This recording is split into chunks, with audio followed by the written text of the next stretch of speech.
Welcome back to Building Modular Dreams. I'm Andrew Copley from AJC Modular, and you're listening to Episode 7 of Season 2. In our last episode, we explored how modular construction is transforming affordable housing and community projects. Today, we're zooming in on a topic that homeowners and investors are buzzing about: backyard income.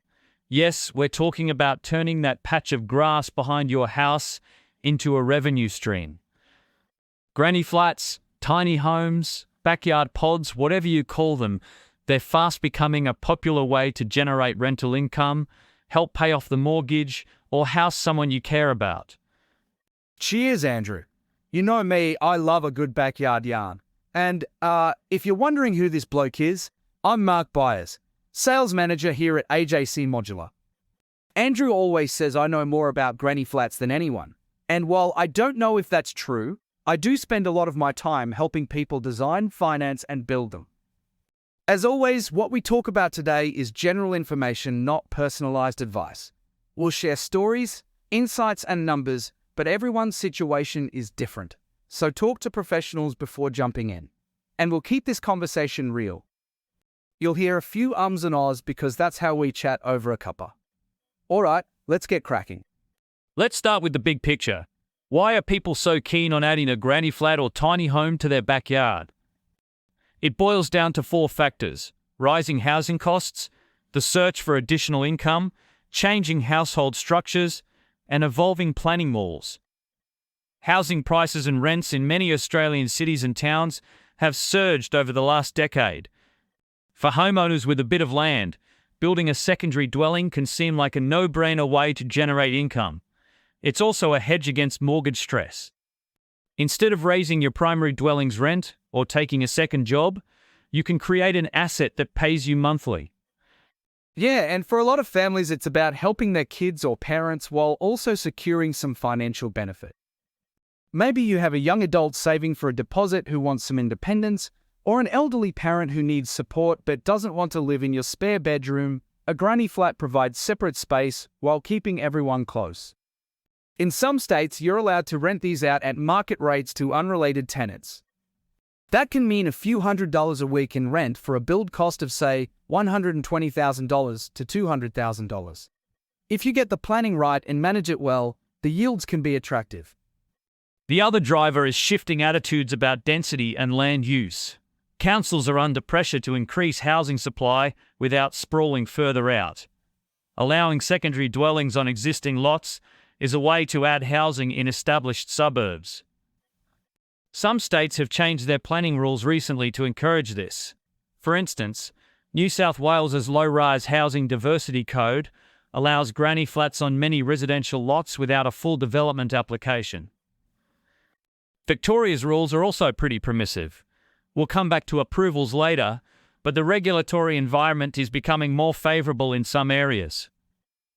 And we can't ignore the rise of the sharing economy.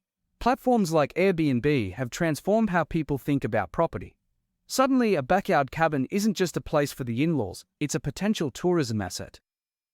Especially if you live near the coast, a national park, or a major hospital or university.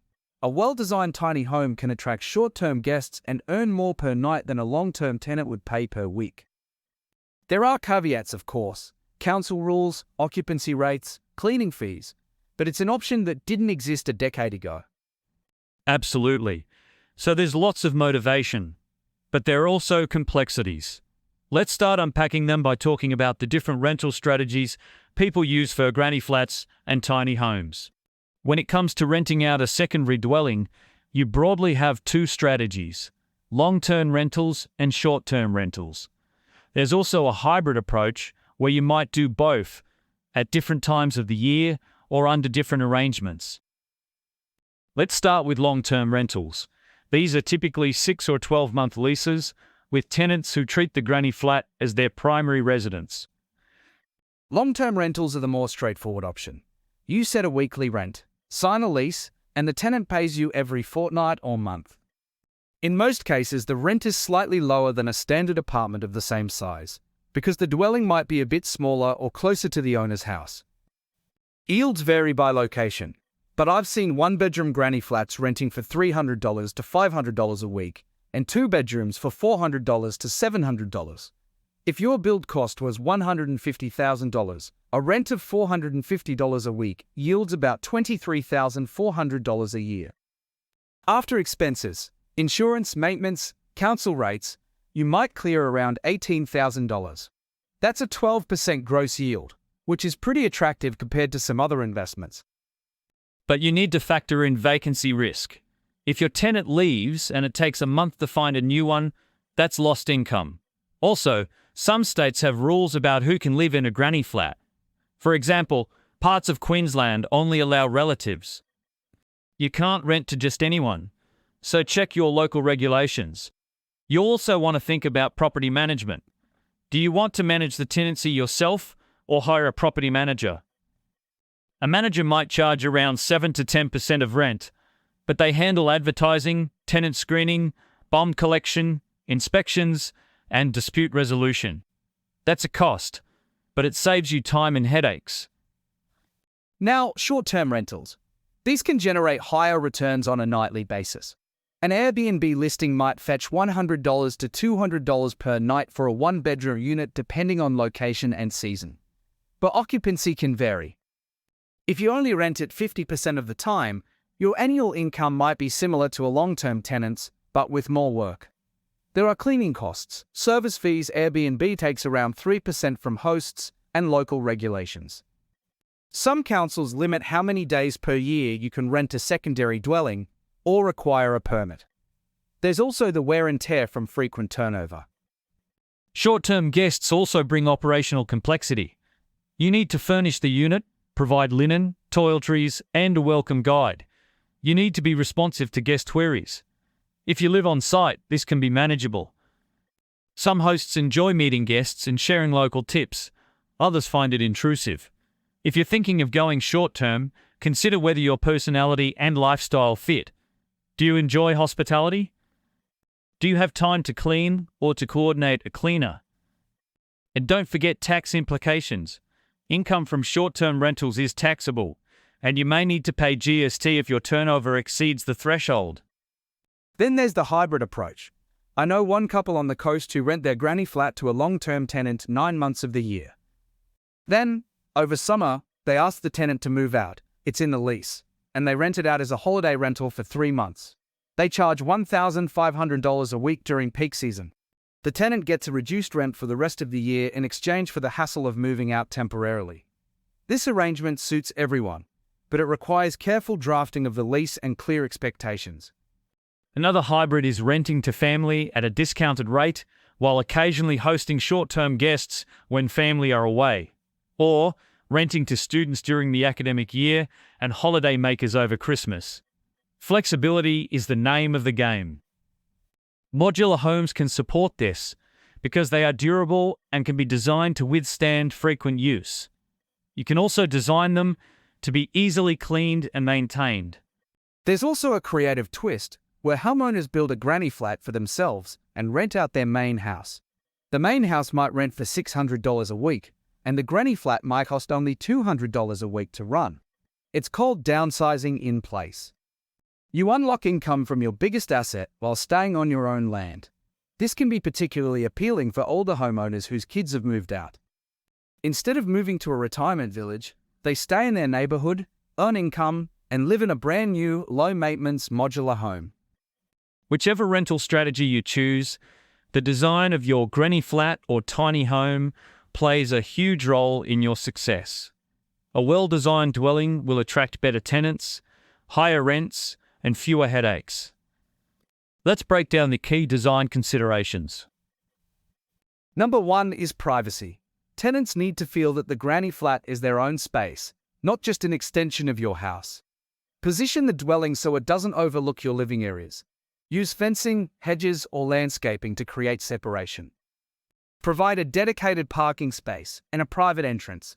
Nothing kills a rental faster than a tenant feeling like they're intruding or being intruded on. Number 2 is functionality. Think about the tenant's needs. Even a small space can feel luxurious if it's well laid out. A separate bedroom, rather than a studio, might command a higher rent. A full kitchen with an oven and a decent-sized fridge appeals to long-term tenants, while a kitchenette might be fine for short stays. Include ample storage, built-in wardrobes, shelving, under-seat drawers. People have stuff, and clutter kills comfort. Consider a small laundry space, or at least provision for a washing machine. If you're catering to holiday makers, they'll want to wash beach towels. Number 3 is quality finishes. You don't need marble bench tops, but quality durable materials will save you money in the long run. Think laminate or engineered stone for benches, vinyl plank flooring that's easy to clean and stands up to spills, and tiles or waterproof wall panels in the bathroom. Use low VOC paints and moisture-resistant materials to prevent mold. Tenants notice these things. If your granny flat feels like a cheap cabin, you'll attract lower rents and more complaints. Good design says, "We care." Number 4 is natural light and ventilation. Large windows and sliding doors make small spaces feel bigger. Orient the dwelling to capture morning light and avoid harsh afternoon sun. Cross ventilation reduces the need for air conditioning, which saves tenants money and reduces maintenance. If you're building under a tree, make sure it doesn't block all your sunlight. Skylights can be a good solution, but ensure they're well insulated. Number 5 is outdoor space. Even a small deck or courtyard adds value. Tenants like to have somewhere to sit with a coffee or hang washing. For holiday rentals, a fire pit or a barbecue can be a big draw card. Provide some shade, an awning or pergola. Think about privacy and noise. If your tenant's deck overlooks your backyard where your kids play, consider a screen or a hedge, so everyone can enjoy their space without feeling observed. Number 6 is future-proofing. If you plan to rent your granny flat for 10 years or more, design it to accommodate different tenant types. A young single today might be a couple tomorrow. An older tenant might need handrails later. Designing wide doorways, step-free access, and reinforcing walls for grab rails doesn't add much cost, but it makes the dwelling more versatile. Also, allow for flexibility in how rooms are used. A second bedroom might become a study or a nursery. A built-in desk might convert to a dressing table. And let's not forget technology. High-speed internet is essential. Provide enough power points for laptops, phones, and streaming devices. Consider pre-wiring for solar panels or battery storage even if you don't install them now. Smart locks can make key handovers easier for short-term rentals. Video doorbells provide security. And quality insulation not only keeps bills down, but also keeps noise down. Tenants appreciate a quiet environment, especially if they're working from home. Approvals can be the trickiest part of building a granny flat. The rules vary by state and even by local council. In New South Wales, for example, the Low-Rise Housing Diversity Code allows homeowners to build a secondary dwelling on lots that meet certain size and frontage requirements. You still need a complying development certificate, but you don't need a full DA if your design meets the code. This can speed up approvals to a matter of weeks rather than months. The granny flat can be up to 60 square meters in size, and you need to provide adequate open space and parking. In Victoria, the rules are also relatively straightforward. In many cases, you don't need a planning permit for a granny flat if it meets the height, setback, and maximum floor area requirements. You do need a building permit. The maximum size is usually around 60 square meters, though some councils allow larger if the block is big enough.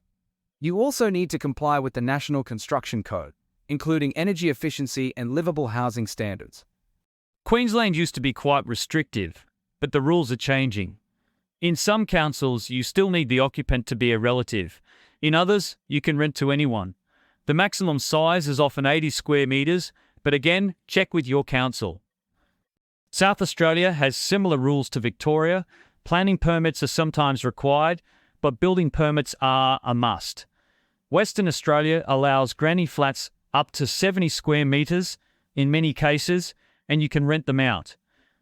Tasmania and the Northern Territory each have their own rules. The takeaway is always check your local planning scheme. Speak to a private certifier or town planner early to avoid surprises. Don't forget site considerations. Some properties have covenants that restrict secondary dwellings. You might need to install stormwater retention tanks, upgrade sewer connections, or meet bushfire safety requirements. If you're in a flood zone, you might need to elevate the dwelling. Sloping sites may require extra engineering for foundations. All of these add cost and time. A thorough site assessment and survey before you start designing can save you headaches later.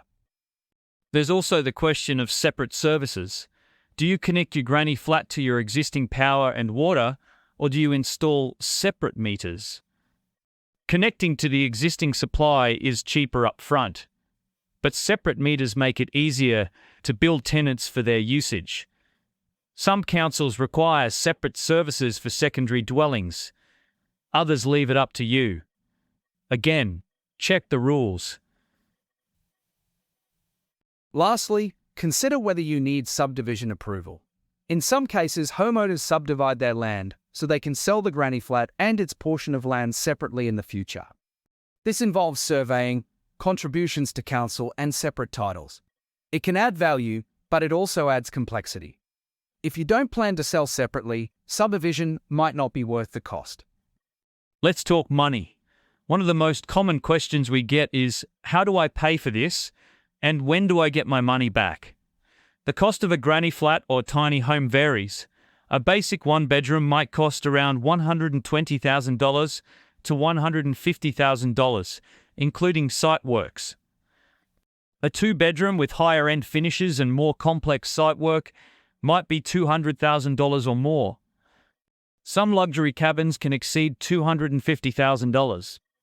You need to consider the total investment, including council fees, planning costs, landscaping, and furniture if you're doing short-term rentals. Financing options include using equity in your existing property, taking out a construction loan, or even using cash savings. Some banks offer specific granny flat loans, but generally it's treated like a home improvement loan. If you refinance, you need to consider the impact on your overall mortgage. If you take out a separate loan, the interest rate might be higher, but you can see the cost of the project clearly. Talk to a broker about which lenders are comfortable with modular constructions in secondary dwellings. Now, return on investment. Let's do some rough maths. If your granny flat costs $150,000 and you rent it out for $400 a week, that's $20,800 a year. Subtract insurance, maintenance, and management fees. Say $3,000 a year, and you're left with $17,800. That's an 11.8% gross return. If you borrow at 5% interest, your net return might be lower, but you're still likely ahead of the cost of borrowing. Plus, the value of your property may increase because of the additional dwelling. Some valuers might add the full cost to the property's value. Others might add a portion. It depends on the market. For short-term rentals, the numbers can look even better on paper. If you rent your granny flat for $150 a night and achieve 60% occupancy, that's 219 nights, around $32,850 a year. Subtract cleaning fees, Airbnb service fees, furnishings, and increased utilities, say $8,000, and you've got roughly $24,850. But remember, occupancy rates fluctuate. You might have lean months. You also need to factor in your time. It's more management intensive. Depreciation and tax deductions can improve your return. You might be able to depreciate the building and its fixtures over time. Interest on loans for income-producing dwellings can be tax deductible. You might also be able to claim deductions for insurance and maintenance. However, creating an income-producing asset on your property can have capital gains tax implications down the line. If you sell your property, a portion of the gain may be taxable. Talk to an accountant for specifics. We're not giving tax advice here, we're just raising the issues. Let's address payback periods. If your net annual return is $17,800 on a $150,000 investment, your payback period is roughly 8.4 years. If you're achieving higher rents or lower costs, it might be closer to 6 or 7 years. For short-term rentals, payback might be 5 years, but market conditions matter. Interest rate changes can affect affordability. Regulations can change. Always build in a buffer. Don't overlever yourself expecting the best-case scenario. Conservative planning leads to fewer sleepless nights. And remember, income isn't the only benefit. A granny flat can add flexibility to your life. You might use it for a home office or a guest suite if you're not renting it out. If you lose your job or your circumstances change, you have a fallback source of income. And if property prices rise, your investment may appreciate. It's about balancing risk and reward. Let's ground all this in some real stories. One couple in Sydney built a 2-bedroom modular granny flat for $180,000 on their 600 square metre block. They rent it out for $550 a week. After expenses and a property manager's fee, they clear about $22,000 a year. They expect the dwelling to pay for itself in about 8 years. It also gives them peace of mind. If one of them loses a job, they have a buffer. Another client in Geelong built a 1-bedroom granny flat for her mum. It cost $130,000. Her mum pays a nominal rent of $100 a week to cover utilities and contribute to the loan repayment. In a few years, if mum moves into a care facility, they plan to convert the granny flat into a short-term rental. They live near a hospital, so demand for accommodation is high. They've designed a granny flat with both uses in mind: ample storage for long stays and a simple lockbox entry system for short-term guests. Then there's a young investor in Newcastle who built 2 tiny homes at the back of his 800 square metre lot. Each one is about 35 square metres. They cost around $100,000 each, including site works. He rents them out on Airbnb for $130 a night. Occupancy averages 70%. He nets about $40,000 a year after cleaning and platform fees. He's involved in the hospitality industry and enjoys managing the bookings and guest experience. He treats it like a business, and it's paying off. I've also seen a family in Canberra build a granny flat for their adult daughter with a disability. They designed it for long-term accessibility: extra wide hallways, wheelchair-friendly kitchen, reinforced ceilings for hoists, and a sensory garden outside. The initial cost was around $220,000. They financed it with a mixture of cash, a low-interest loan, and the daughter's disability support funding. The arrangement gives the daughter independence while keeping her close. If she decides to move elsewhere in the future, the family plans to rent the unit to a disability service organisation that needs accessible accommodation. It wouldn't be fair to talk about opportunities without addressing the pitfalls. One challenge is underestimating costs. Site works can blow out if your block has hard rock, poor drainage, or difficult access. You might discover you need to upgrade your electrical supply or install a larger water meter. It's crucial to get a detailed site assessment before signing a contract. Another pitfall is managing tenants, or guests. If you get a bad tenant, it can be stressful. They might pay late, cause damage, or disrupt your peace. Screening tenants thoroughly and having a solid lease helps. For short-term rentals, constant turnover means more wear and tear and more coordination. Some hosts burn out. Others hire a property manager, which cuts into profits. Know your own tolerance for managing people and maintenance. Neighbours can be a challenge too. They might worry about extra cars, noise, or strangers coming and going. In some cases, neighbours have lodged complaints that delay approvals. Good communication helps. Let your neighbours know your plans. Address their concerns. You can also design the granny flat to minimise impact, provide off-street parking, use acoustic fencing, and install outdoor lighting that doesn't shine into their yard. Regulatory changes are another risk. Councils can change their rules. A new council might tighten restrictions on short-term rentals or secondary dwellings. State governments can change tax rules. Federal governments can change depreciation schedules. You can't control these, but you can stay informed and diversify your income streams so you're not solely reliant on one policy. Vacancy is a risk. If the economy turns or if there's an oversupply of rentals in your area, you might find it harder to get tenants. This is where research matters. Look at rental vacancy rates. Talk to property managers. Check Airbnb occupancy data if you're going short term.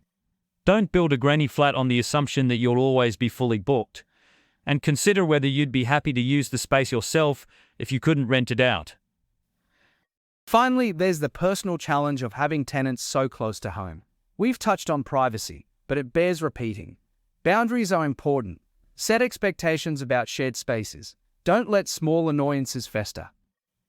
Address issues early and respectfully. And think about how having renters on site might affect your lifestyle. If you love spontaneous parties or have barking dogs, a paying tenant might not appreciate those things. Looking ahead, the granny flat and tiny home market is evolving.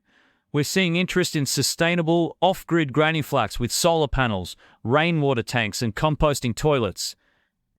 These appeal to environmentally conscious tenants and can reduce running costs. We're also seeing designs that incorporate smart home technology, remote locking, energy monitoring, voice-activated lights.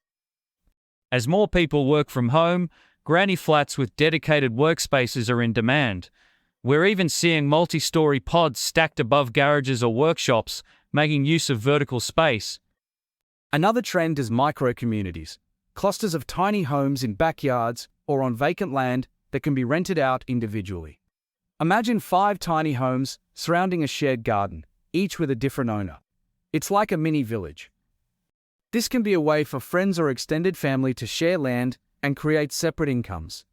Councils are starting to look at how to regulate these. It could be an answer to urban infill without high-rise. We'll likely see more pre-approved designs and kits.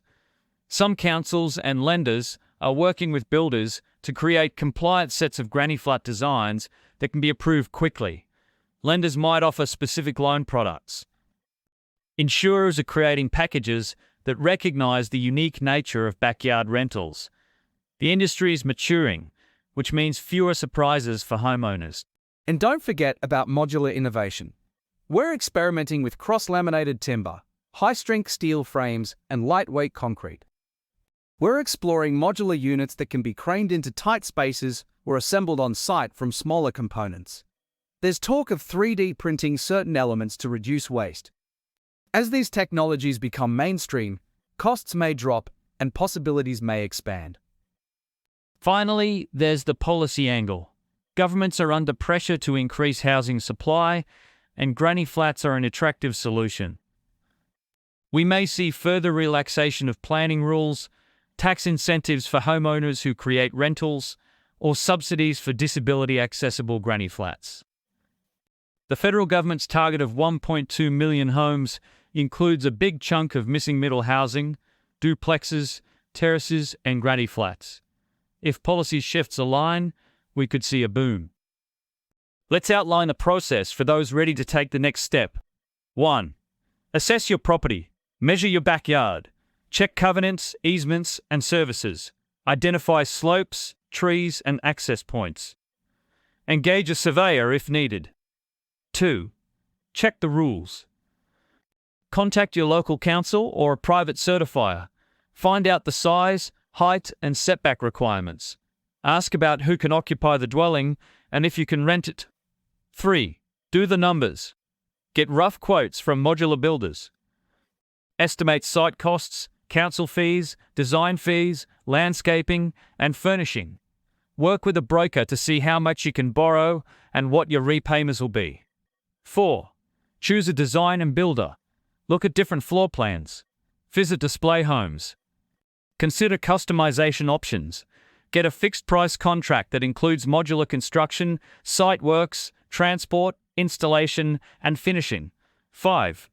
Apply for approvals. Submit plans to council or a certifier. Provide any required reports: bushfire, flood, heritage. Address any requests for information. Factor in time for community consultation if required. 6. Finance the project. Finalize your loan. Pay deposits as required. Peak contingency funds for unexpected costs. 7. Prepare the site. Clear vegetation, level the ground, lay services and footings. Ensure access for trucks and cranes.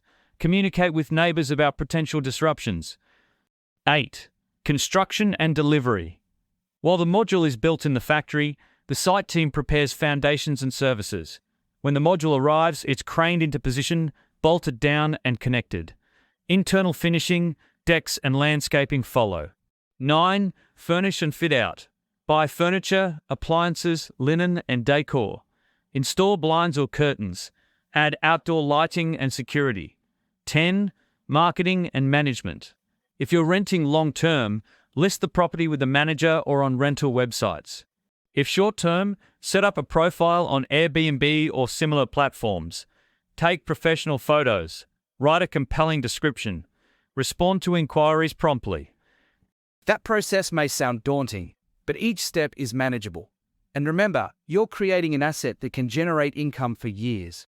Take your time to plan. Don't rush. Speak to people who've done it. Visit Granny Flats. Use the resources available, like our design studio and VR headsets, at our display center. We love helping clients visualize their backyard projects. Okay, once your granny flat is built and furnished, how do you attract tenants or guests? Marketing and management play a huge role in your success. For long-term rentals, a good property manager can be worth their weight in gold. They'll list your property on rental sites, screen tenants, conduct inspections, and handle maintenance issues. They charge a fee, usually around 7 to 10% of the rent, but they save you time and protect you from legal pitfalls. If you self-manage, be prepared to advertise the property, hold open inspections, check references, and handle paperwork like leases and bond lodgement. Know the tenancy laws in your state, notice periods, bond limits, and eviction rules. For short-term rentals, you're running a hospitality business. High-quality photos are essential. Invest in professional photography, or at the very least, take clear, well-lit shots that show the space from multiple angles. Write a compelling description that highlights your granny flat's best features: privacy, proximity to attractions, extra amenities. Set house rules about pets, smoking, parties, and check-in times. Provide a welcome guide with information on appliances, Wi-Fi, local cafes, and emergency contacts. Respond to inquiries quickly. Guest reviews matter, and communication is key to good reviews. Pricing is both art and science. For long-term rentals, look at comparable properties. Make sure your rent reflects size, finishes, and location. For short-term rentals, check out similar listings in your area. Adjust your rate for peak and off-peak seasons. If you're near a university, conference center, or hospital, align your rates with events or academic calendars. Don't undervalue your property, but be realistic. Guests and tenants compare options. You might start slightly lower to build reviews and then increase your rates. Cleaning and maintenance are non-negotiable. For short-term rentals, plan to clean thoroughly between guests. You can do it yourself if you have time, but many hosts hire professional cleaners. For long-term rentals, conduct inspections every 6 months to catch issues early. Attend to repairs promptly. A dripping tap or faulty appliance left unattended can lead to bigger problems. Keep spare light bulbs, batteries, and basic tools on hand. For both types of rentals, set aside funds for ongoing maintenance, painting, appliance replacement, landscaping. A well-maintained property commands better rent and happier occupants. Finally, think about your long-term goals. Are you building a brand around your short-term rental? If you have multiple properties, consistent branding can attract repeat guests. Are you planning to scale and build more granny flats? Document your processes, budgeting, approvals, construction, marketing, so you can replicate your success. And don't forget to ask for feedback. Tenants and guests will tell you what works and what doesn't. Use those insights to refine your offering. We touched on approvals and financing, but let's delve into the legal and tax aspects of renting out a secondary dwelling. Firstly, tenancy law. Each state has a Residential Tenancies Act that outlines your obligations and your tenants' rights. It covers bond amounts, notice periods, rent increases, evictions, and dispute resolution. Make sure your lease agreements comply. If you breach tenancy law, say by entering without notice or failing to provide receipts, you risk fines and tribunal orders. Good landlords respect the law. It protects everyone. Next, let's talk about tax. Income from renting out your granny flat, whether long-term or short-term, is assessable income. You need to declare it on your tax return. You can deduct expenses like interest on loans, council rates, insurance, property management fees, cleaning costs, and maintenance. You can also claim depreciation on the building and fixtures over time. The Australian Taxation Office provides schedules for this. If you use part of your property for short-term rental and part for your own use, you need to apportion expenses. Keep good records, receipts, invoices, diaries of personal use, and consider using an accountant. Capital gains tax, CGT, is another consideration. Your home is usually exempt from CGT, but if you have an income-producing granny flat, part of your property may lose its full exemption. When you sell, you may have to pay CGT on the portion of your property used for rental. The calculation is complex. Years rented, space used, and improvements all factor in. Some people decide the extra income outweighs potential future tax. Others decide to stop renting a year or two before selling to reduce the taxable portion. Get professional advice to understand your personal situation. Insurance and liability are legal issues too. Make sure your home and contents policy covers a secondary dwelling. If you're renting it out, landlord insurance protects you against tenant damage and legal liability if someone is injured. For short-term rentals, platforms like Airbnb offer host guarantee programs, but they're not a substitute for proper insurance. Consider public liability cover and check that your mortgage allows you to rent out part of your property. Some lenders require notification. Some strata bylaws, if you're in a complex, prohibit rentals or limit the type. Finally, consider estate planning. If your granny flat forms part of your estate, decide what happens to it. Does it go to one heir, or is it sold and the proceeds split? If you're renting to family, are there agreements in place about rent, maintenance, and eventual ownership? Clarify these issues in your will or in separate contracts. It's not the most cheerful topic, but clarity now prevents disputes later. We've covered a lot, but let's answer some rapid-fire questions we hear all the time. Ready, Mark? Ready as I'll ever be. Do I need a separate postal address for a granny flat? Generally, no. Most councils allow the granny flat to share the same address. However, you can request a letterbox with Unit 1 or rear for clarity. In some cases, particularly if you're subdividing, you may get a separate address. Can I get a first home buyer grant to build a granny flat? Usually not. First home buyer grants are typically for buying or building your first home to live in. A granny flat used for investment usually doesn't qualify. However, rules change, so check the current programs. Some states have grants for adding accessible housing or for relocatable homes on regional properties. What insurance do I need? You'll need building insurance for the structure and landlord insurance if you're renting it out. Landlord insurance covers tenant damage and rental default. For short-term rentals, some insurers offer specific Airbnb policies. Always disclose to your insurer that you have a secondary dwelling and how it's used. How do I handle utilities? You can either connect to your existing meters and charge tenants a flat rate, or install separate meters so they pay for their own usage. Separate meters cost more upfront, but make billing transparent. Some homeowners install solar panels dedicated to the granny flat to offset electricity costs. You'll need to check with your utility provider. What happens if I want to remove or relocate the granny flat? Modular granny flats can be relocated, but it's not cheap. You'd need to disconnect services, hire a crane, and transport the modules. It can cost tens of thousands of dollars. It's doable, but not something you'd do on a whim. Some people relocate a modular home from one investment property to another when it's more profitable, but plan for at least one relocation in the life of the dwelling, not regular moves. Any other quick tips? Yes. Always be neighborly. Keep your property tidy. Screen tenants carefully. Set fair rents. Respect local laws. And remember why you're doing it: to create space, earn income, and maybe help someone. If you keep those goals in mind, you'll navigate challenges with more patience and purpose. And that brings us to the end of episode 7.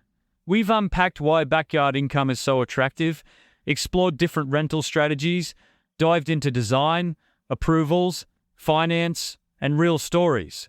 Looked at pitfalls and future trends. Explained a step-by-step process and answered rapid-fire questions. Granny flats and tiny homes are an exciting opportunity, but they require careful planning. Modular construction makes them faster and in many cases easier. But do your homework. Talk to experts. Visit display homes. And, if you're curious, come see us at our Brisbane and Canberra display centres or our upcoming Melbourne display centre, opening early 2026. Absolutely. It's been a pleasure. I hope this episode gives you a solid foundation, pun intended, to start your backyard income journey. In our next episode, we're going to tackle a big one: planning and approvals. We'll demystify the red tape and show you how to navigate the maze no matter which state you're in. So, stay tuned. Thanks for listening. Share this episode with anyone who's considering a granny flat or tiny home. Send us your questions, and until next time, keep dreaming big and building smart.